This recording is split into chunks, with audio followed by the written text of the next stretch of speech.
Yeah, DB. Oh, just cleaning out the deadwood. Okay.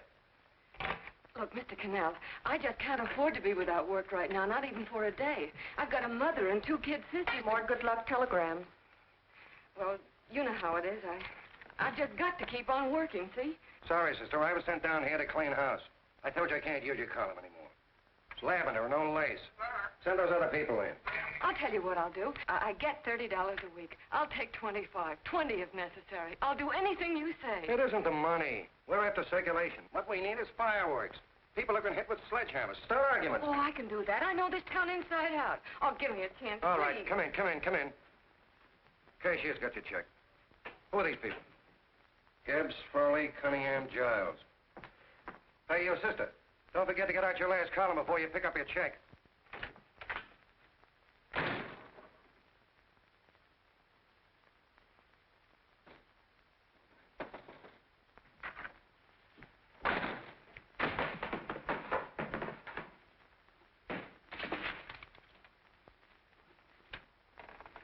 You're a couple of sticks shy in your column, man. Big rich slob like D.B. Norton buys the paper and 40 heads are chopped off. Did you get it, too? Yeah. You too? Oh, Joe. Oh, I'm sorry, darling. Why don't we tear the building down? Before you do, Ann, perhaps you'd better finish this column. Yeah, lavender and old lace. Wait, Joe. Wait. Wants fireworks, huh? Okay.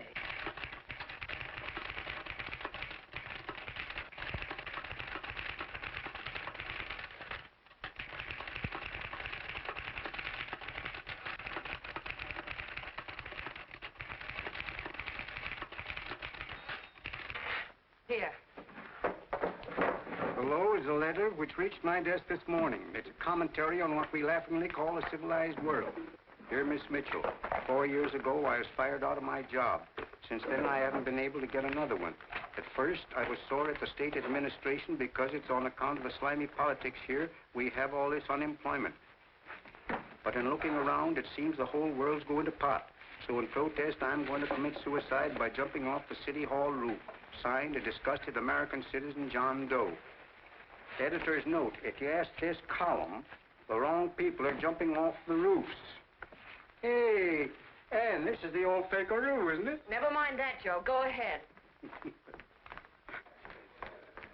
Sorry.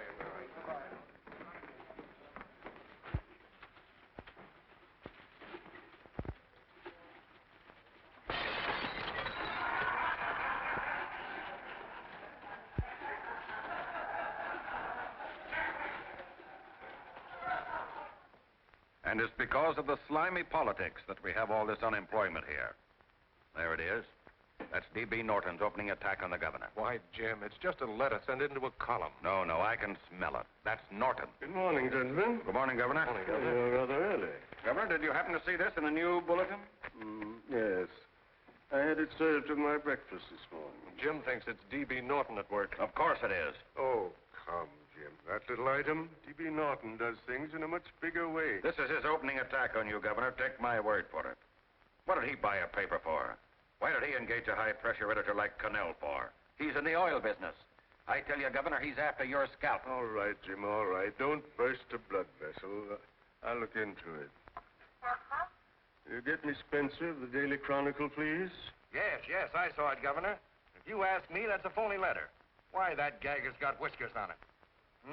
Okay, I'll get the mayor and maybe the Chamber of Commerce to go after them. Get Mayor Lovett on the phone. Sorry, the mayor's busy on the other phone. Yes, I know, Mrs. Brewster. It's a terrible reflection on our city.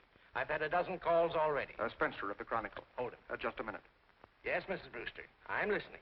I insist that this John Doe man be found and given a job at once. Now, if something isn't done about it, I'll call out the whole auxiliary. Yes, and the junior auxiliary, too. We'll hold a meeting and see that it is... Yes, Spencer? Oh, the governor?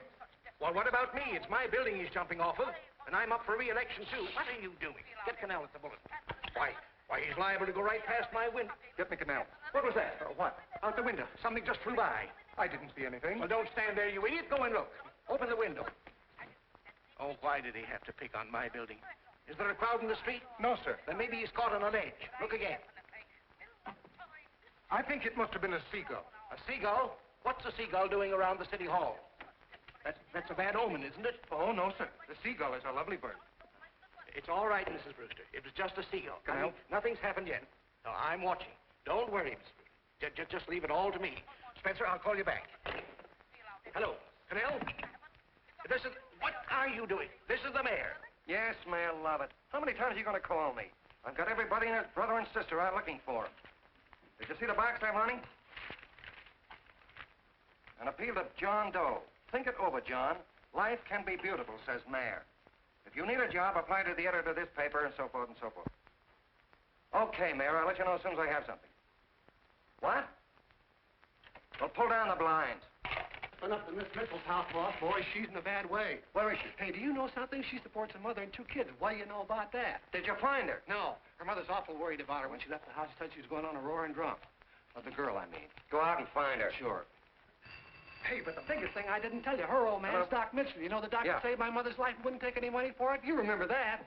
Okay, boss, I'll go and look for her. Holy smokes, Commissioner, you've had 24 hours. Okay, Hawkshaw, grab a pencil. Here it is again. About 5'5", brown eyes, light chestnut hair, and as fine a pair of legs as ever walked into this office. Did you want to see me? No. I've had the whole Army and Navy out searching for you because that's a game we play here every day. I remember distinctly being fired. That's right. But you have a piece of property that still belongs to this newspaper, and I'd like to have it. What's that? The letter. What letter? The letter from John Doe. Oh. The whole town's in an uproar. We've got to find him, and the letter's the only clue. There is no letter. We'll get a handwriting expert to... What? There is no letter. Say that again. There's no letter. I made it up. You made it up. Mm-hmm. You said you wanted fireworks. Don't you know there are 9 jobs waiting for this guy? 22 families want to board him free. 5 women want to marry him, and the mayor's practically ready to adopt him, and you... Just call the morgue, boss. They said there's a girl there. Shut up. Ann, say, why didn't you... Hey. Only one thing to do, Hank. Drop the whole business quickly. How? Run its story. Say John Doe was in here and is sorry he wrote the letter and... That's right. They've got it, sure. He came in here, and I made him change his mind. Bulletin editor saves John Doe's life. Well, it's perfect. I'll have Ned write it up. Oh, Ned, I got a story I want you to... Wait a minute. Listen, you great, big, wonderful genius of a newspaper man. You came down here to shoot some life into this dying paper, didn't you? Well, the whole town's curious about John Doe, and boom, just like that, you're going to bury him. There's enough circulation in that man to start a shortage in the ink market. In what man? John Doe. What John Doe? John Doe, the one I made up. Look, genius, now look. Suppose there was a John Doe and he walked into this office. What would you do? Find him a job and forget about the whole business, I suppose, huh? Not me. I'd make a deal with him. A deal? Sure, when you get hold of a stunt that sells papers, you don't drop it like a hot potato. Well, this is good for at least a couple of months. You know what I'd do? Between now and, let's say, Christmas when he's going to jump, I'd run a daily on. Starting with his boyhood, his schooling, his first job. A wide-eyed youngster facing a chaotic world. The problem of the average man, of all the John Does in the world. Now, then comes the drama. He meets discouragement. He finds the world his feet of clay. His ideals crumble. So what does he do? He decides to commit suicide and protest against the state of civilization. He thinks of the river, but no. No, he has a better idea. The city hall. Why? Because he wants to attract attention. He wants to get a few things off his chest, and that's the only way he can get himself heard. So? So he writes me a letter, and I dig him up. He pours out his soul to me. And from now on, we quote, I protest by John Doe. He protests against all the evils in the world. The greed, the lust, the hate, the fear. All of man's inhumanity to man. Arguments will start. Should he commit suicide or should he not? People will write in pleading with him. But no, sir, John Doe will remain adamant. On Christmas Eve, hot or cold, he goes. See? Very pretty. Very pretty indeed, Miss Mitchell. But would you mind telling me who goes on Christmas Eve? John Doe. What John Doe? The one we hire for the job, you lunkhead. Wait a minute. Let me get this through this lame brain of mine. Are you suggesting we go out and hire someone to say he's going to commit suicide on Christmas Eve? Is that it? Well, you're catching on. Who, for instance? Anybody. Beanie'll do. Why, sure. Who, me? Jump off a... Oh, no, any time at Christmas. I'm superstitious.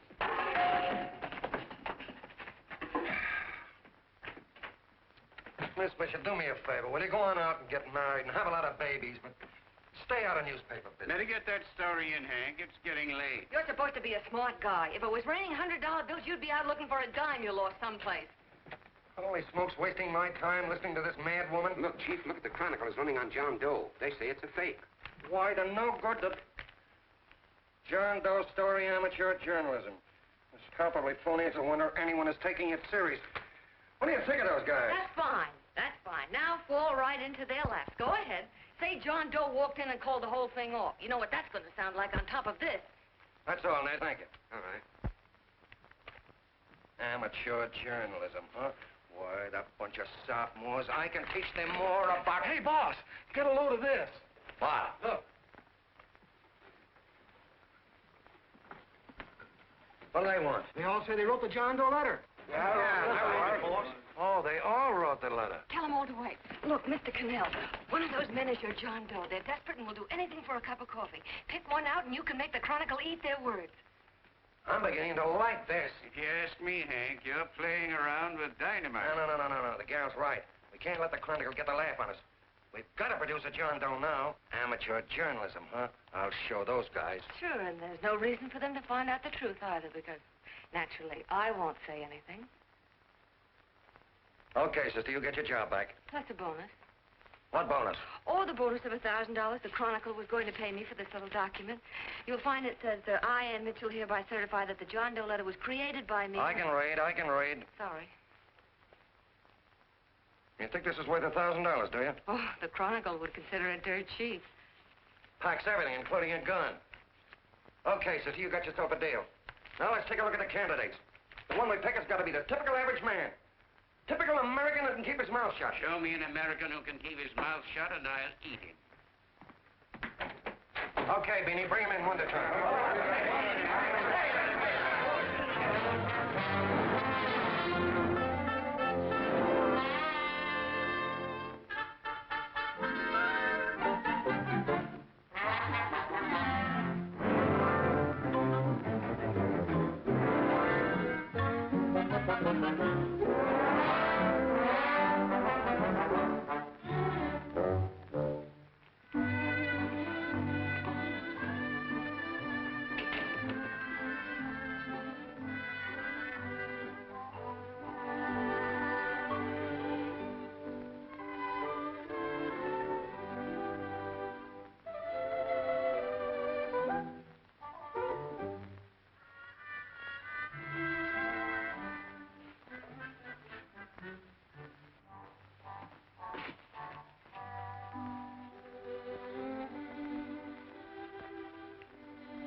Did you write that letter to Miss Mitchell?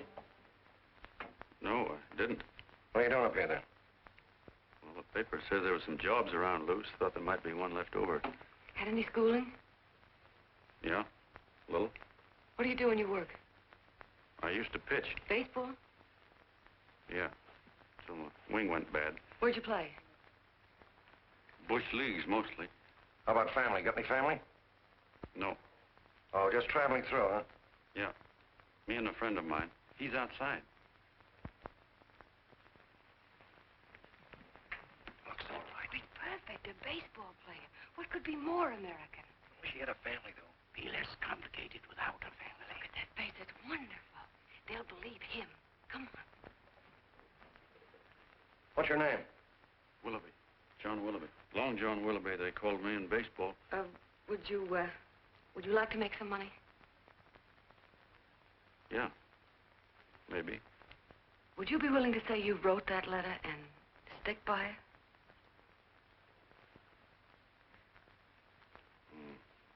I get the idea. Yeah. Maybe. That's our man. He's made to order. I don't know. He don't seem like the kind of a guy that'd fall in line. When you're desperate for money, you do a lot of things, Mr. Cannell. He's our man, I tell you. He fainted. Get the water, quickly. Hurry up, Pop. Oh. Right here, sit down. Huh? You all right? Yeah, I'm all right. How many is that, 6?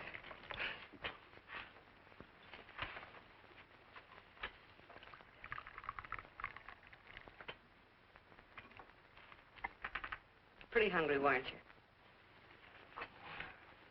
this John Doe business is batty, if you ask me. Well, nobody asked you. Trying to improve the world by jumping off buildings. You couldn't improve the world if the buildings jumped on you. Don't mind the colonel. He hates people. He liked you well enough to stick around. Well, that's because we both play doohickeys. I met him in a boxcar a couple of years ago.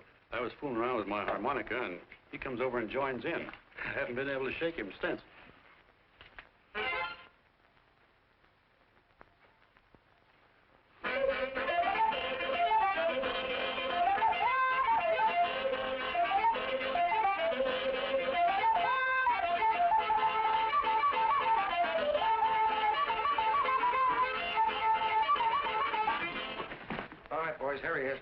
No, you can't take pictures of him like that, eating a sandwich and with a beard.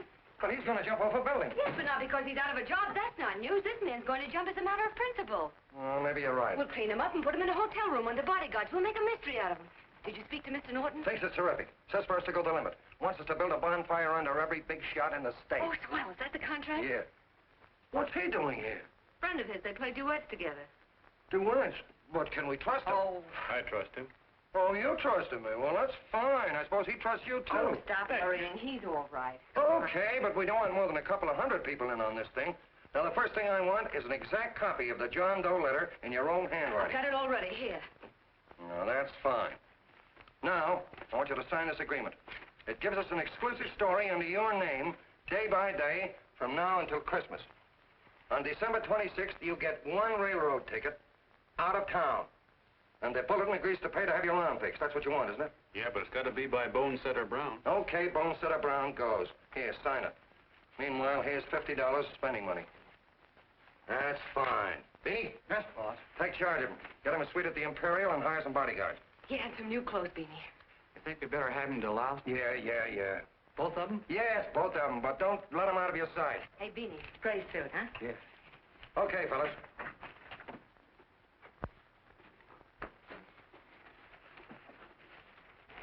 Take it easy, John Doe. And you start pounding that typewriter. Oh, boy, this is terrific. No responsibilities on our part, just statements from John Doe, and we can blast our heads off. Before you pop too many buttons, don't forget to make out that check for 1,000. Okay, fellas, now, let me see. You sit outside the door. Nobody comes in, see? You two fellas sit in here. Hey, pretty nifty, huh? You ain't gonna get me to stay here. Sure you are. No, sir. That spot under the bridge where we slept last night's good enough for me. Say, what'll I do with this baggage? Let's stick him in the bedroom. Give me mine. I ain't staying. You know, we were headed for the Columbia River country before all this John Doe business came up. You remember that, don't you? Sure, I remember. Say, your ears popped coming up in the elevator. Mine did. All along, John. I tell you, it's no good. You're gonna get used to a lot of stuff that's gonna wreck you. Why, that $50 in your pocket's beginning to show up on you already. And don't pull that on me, neither. Stop worrying, Colonel. I'm going to get my arm fixed out of this. Hey, here's some cigars the boss sent us. Have one. Hey, Help cigars. yourself. No.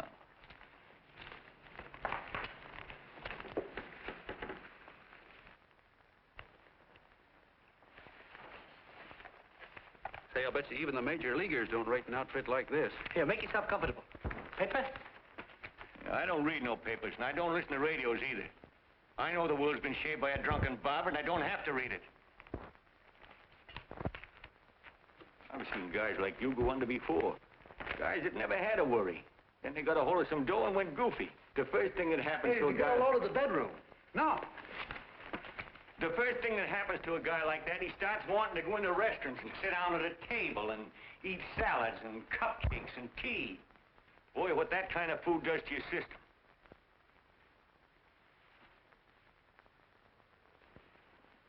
The next thing the dope wants is a room. Yes, sir, a room with steam heat, and curtains and rugs, and before you know it, he's all softened up and he can't sleep unless he has a bed.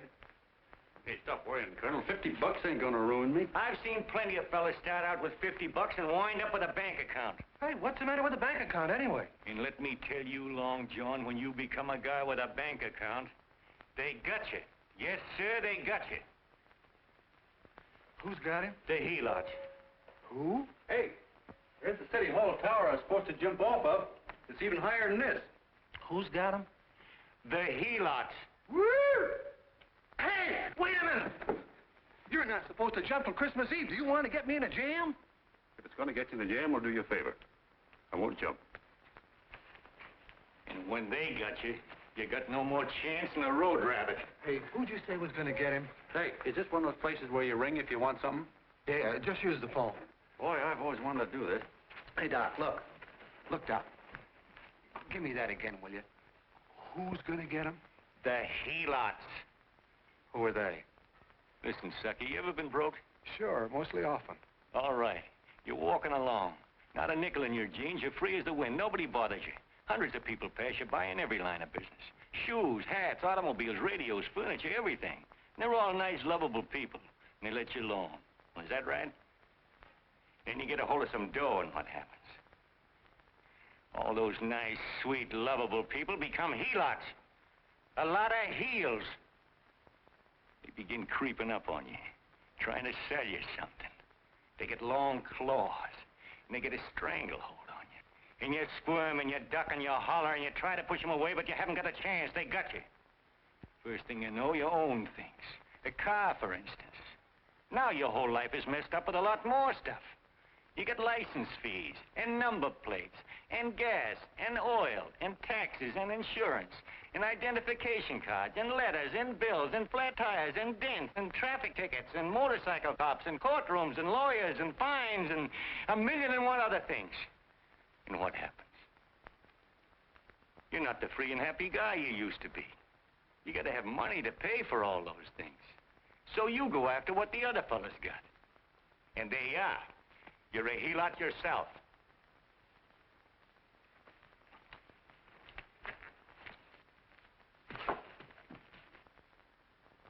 You win, Colonel. Here, take the 50. Go ahead and get rid of it. You bet I will, just as fast as I can. I'm gonna get some canned goods, a fishing rod, and the rest I'm gonna give away. Give away? Hey, get me a pitcher's glove. I got to get some practice. Say, he's giving it away. I'm gonna get me some of that. Hey, come back here, you helot. For you send up 5 hamburgers with all the trimmings, 5 chocolate ice cream sodas, and 5 pieces of apple pie. No, apple with cheese. Yeah, thanks.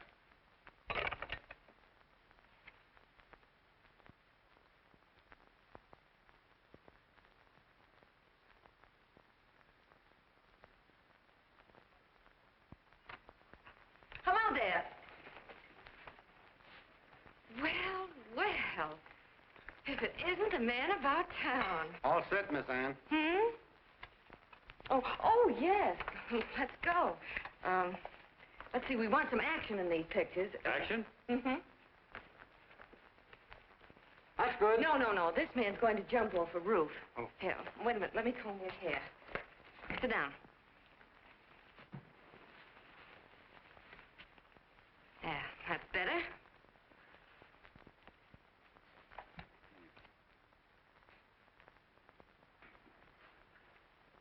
You know, he's got a nice face, hasn't he? Yeah, he's pretty. Sit down, quiet egghead. All right, now a serious expression. Can't. I'm feeling too good. Oh, come on now, this is serious. You're a man disgusted with all of civilization. With all of it? Yes, you're sore at the world. Come on now. Oh, crabby guy, huh? Yeah. No.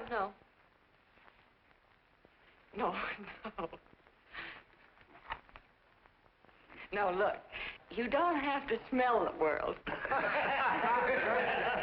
Well, all those guys in the Never picture mind stand- those guys. All right, stand up. Now, let's see what you look like when you protest. Against what? Against anything, just protest. You got me.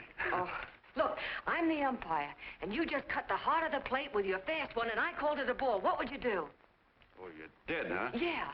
Why can't you call it right, you boneheaded... Grab it!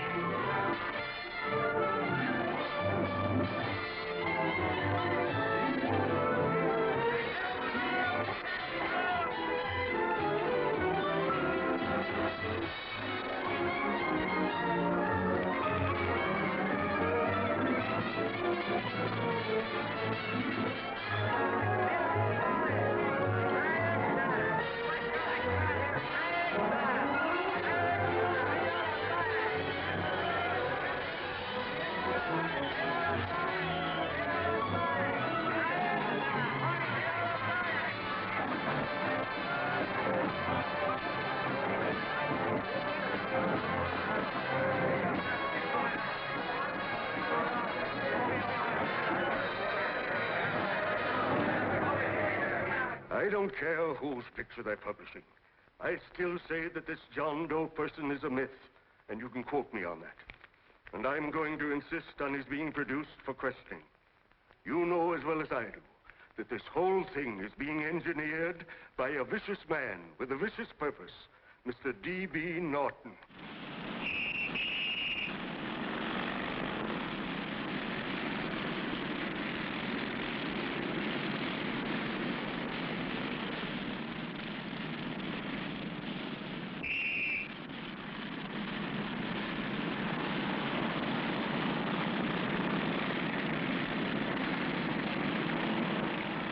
And Miss Mitchell are at the house, sir. Oh, they are? All right. Come on. Personally, I think it's just plain stupidity to drop it. Now, you should see a fan mail, thousands.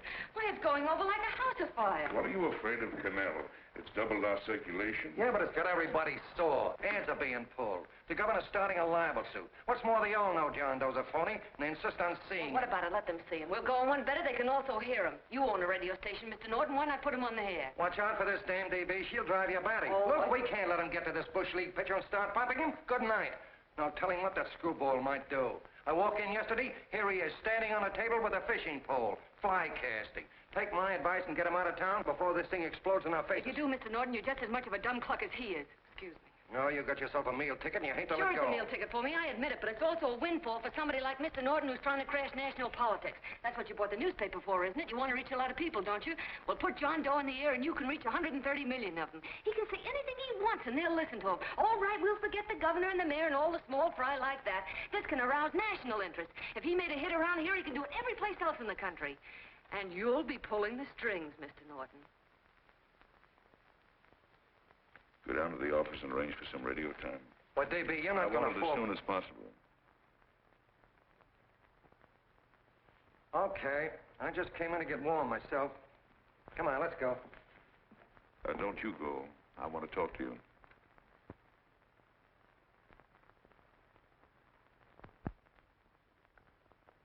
Sit down.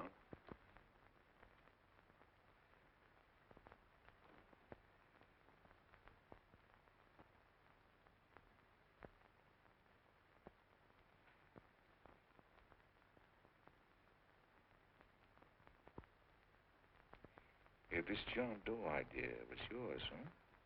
Yes, sir.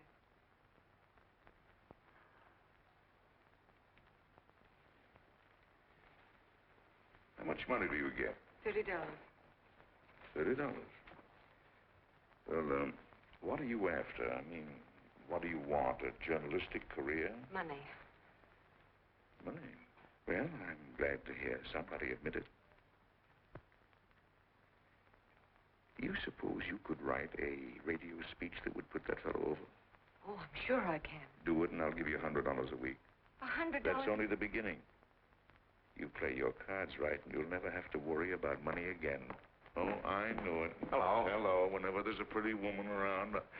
This is my nephew, Ted Sheldon, Miss Mitchell. How do you do? How do you do? All right, Casanova, I'll give you a break. See that Miss Mitchell gets a car to take her home.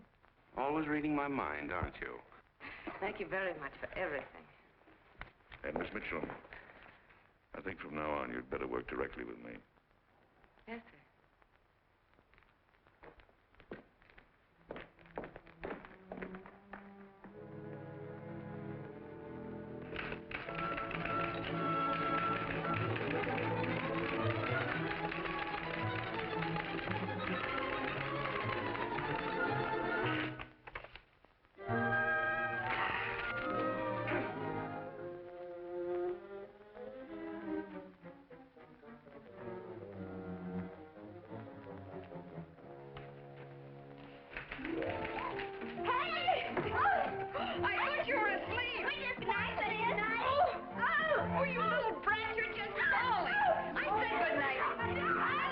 Come, children. It's past your bedtime. Come on. Now, scooch off the bed. Pour through me. I'm done. I'll never get this speech right. Oh, yes, you will, Ann, dear. You're very clever. Yeah, I know. What are you looking for? Your purse, I need $10. What for? I gave you 50 just the other day. Yes, I know, dear, but Mrs. Burke had her baby yesterday. 9 pounds. And there wasn't a thing in the house. And then the community chest lady came. And the 50's all gone, huh? Who's the 10 for? The Websters. The Websters. You remember those lovely people your father used to take care of. I thought I'd buy them some groceries. Oh, Anne, dear, it's a shame those... You're marvelous, Ma. You're just like Father used to be. Do you realize a couple of weeks ago we didn't have enough to eat ourselves? Well, yes, I know, dear, but these people are in such need. And we have plenty now. If you're thinking of that $1,000, forget it. It's practically all gone. We owed everybody in town. Now, you just got to stop giving all your money away. Oh, Anne, dear. Oh, I'm sorry, Ma. Oh, don't pay any attention to me. I guess I'm just upset about all this. Gee whiz, here I am with a great opportunity to get somewhere, to give us security for once in our lives, and I'm stuck. If I could put this over, your Mrs. Burke can have 6 babies. You mean this speech you're writing? Yeah, I don't know. I simply can't get it to gel. I created somebody who's going to give up his life for a principle. Hundreds of thousands of people are going to listen to him over the radio. And unless he says something that's sensational, it's just no good. Well, honey, of course, I don't know what kind of a speech you're trying to write, but judging from the samples I've read, I don't think anybody will listen. What? Darling, there's so many complaining political speeches. People are tired of hearing nothing but doom and despair on the radio. If you're going to have him say anything, why don't you let him say something simple and real, something with hope in it? If your father were alive, he'd know what to say. Yeah. Father certainly would. Wait a minute.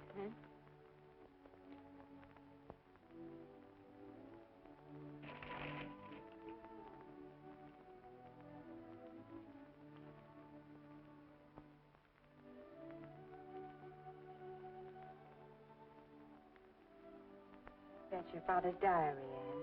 Father's... I never knew he had a diary. There's enough in it for 100 speeches. Things people ought to hear nowadays. You be careful of it, won't you, dear? Always help to keep your father alive for me. You bet I will, Ma. Wait a minute. John Doe don't want to sign no autograph. Well, what does he do all day? What does he do all day? He's writing out his memories. Sorry, lady, you can't see Mr. Doe. He wants to be alone. No, he just sits around all day and commutes with himself.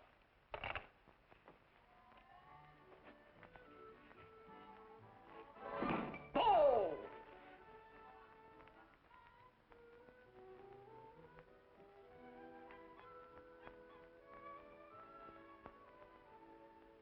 I don't know how you're going to stand it around here till after Christmas. I'll bet you ain't heard a train whistle in 2 weeks.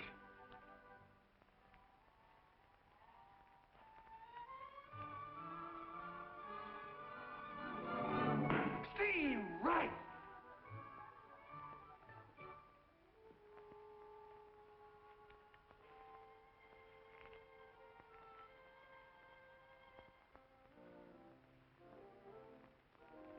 I know why you're hanging around.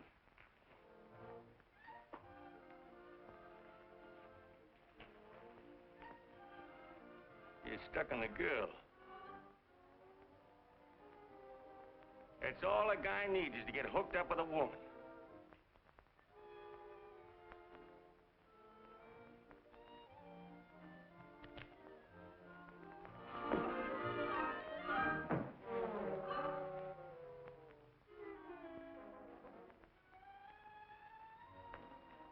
What was that, a single? First baseman dropped the ball. Butterfingers! Tough luck, pal.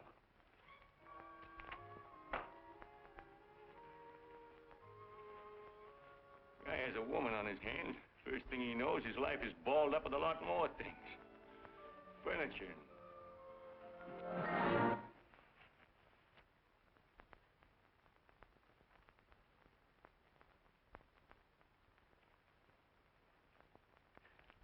Did you get him? You're out. Swell. What's this, the end of the 8th? 9th.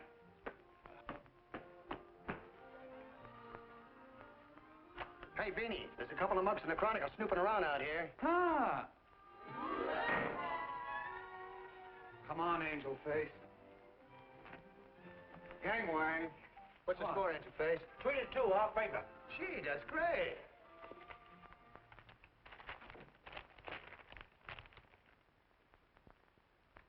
Hey, you got swell form there. Must have been a pretty good pitcher. Pretty good. Say, I was just about ready for the major leagues when I chipped a bone in my elbow. I got it pitching a 19-inning game. 19? Yeah. There was a major league scout there watching me, too. And he came down after a game of the contract. You know what? I couldn't lift my arm to sign it. I'll be okay, though, as soon as I get it fixed up. It's too bad. What do you mean, too bad? Huh? Oh, that you'll never be able to play again. What are you talking about? I just told you I was going to get... Well, you know how they are in baseball if a guy's mixed up in a racket. Racket? What do you mean? Well, I was just thinking about this John Doe business. Why, as soon as it comes out it's all a fake, you'll be washed up in baseball, won't you? Yeah. Doggone. I never thought about that.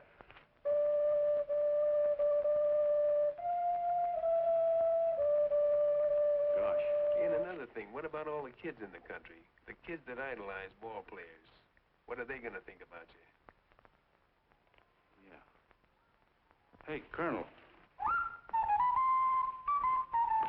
Did you hear that? I gotta figure some way out of this thing. Elevators are still running. I know one way you can do it. How? Well, when you get up there on the radio, all you have to do is to say the whole thing's a frame-up. Make you a hero sure as you're born. Yeah, but how am I going to get my arm fixed? Well, that's a cinch. I know somebody who'll give you $5,000 just to get up on the radio and tell the truth. $5,000? Yeah, $5,000, and he gets it right away. You don't have to wait till Christmas. Look out, Long John. They're closing in on you. Say, who's putting up this dough? Fellow runs the Chronicle. Here's the speech you make, and it's all written out for you. $5,000. Holy mackerel, I can see the helots coming, the whole army of them. It's on the level.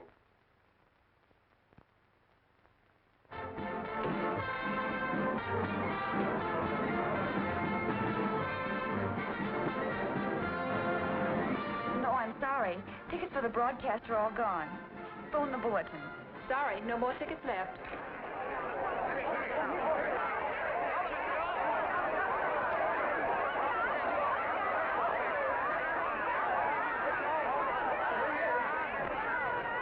John, all set for the big night?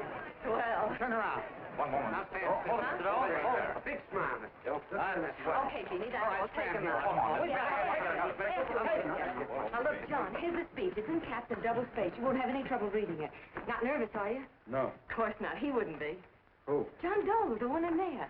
Hey, don't let your knees rattle. It picks up on the mic. Oh, Jeannie, you needn't be nervous, John. All you have to remember is to be sincere. Pick up that phone, Miss Mitchell. It's for you. Okay. Hello? Yes, Mother. Oh, thank you, darling. Oh, there he is, the poor dear man. Oh, good luck to you, Mr. Doe. We want you to know that we're all for you. The girls all decided that you're not to jump off any roof at all. Oh, we'll stop it. You got the speech I gave you? Yeah. Now, look. I'll give this money to the colonel just as soon as you get started. We'll have a car waiting at the side entrance for you. Okay. How'd you get in here? Huh? Oh, I just came in to wish him Come luck. on, out. Mother said good luck, too. John, when you read that speech, please believe every word of it. He turned out to be a wonderful person, John. Who? John Doe, the one in the speech. Oh. You know something? I've actually fallen in love with him. All right, there he is, sister. Now, come on, plenty of room. What's the idea? No, that's too much. That's not so much. Come on. Oh, this is no time for cheap publicity, Mr. Cannell. Listen, if that guy lays an egg, I want to get something out of it. I'm getting a Jane Doe ready. Oh, come on. Here. Will you, fellas? Here you Give me a are. All right, chance. that's I enough. have to make just one more. No, that's fine, honey. You go ahead. All right, I need one more. Go ahead. How you doing? Oh. All right, Benny, bring him in. Holy smoke, a happy helot. There you are, boss. Just like you ordered. Symbols of little people. Okay, get him up. All right, young fella. This is ridiculous, Mr. Cannell. Come on, give me a chance. It is on the air. Come on, Oh, fellas, I told you to No, come on, Come on, that's right. Do what you can get all the pictures you want. Thank you very much. Come on, will you? That's right. Come on, Snooks, you better bail out. So goodbye, Mr. Doe. Beanie. All right. Better get ready. 1 minute to go. Wow, Hey, 1 minute to go. The score is nothing to nothing. Now, please, John, You won't let me down, will you? Will you? Of course you won't. If you'll just think of yourself as the real John Doe. Listen, everything in that speech are things a certain man believed in. He was my father, John. When he talked, people listened. And they listened to you, too. Funny. You know what my mother said the other night? She said to look into your eyes, that I'd see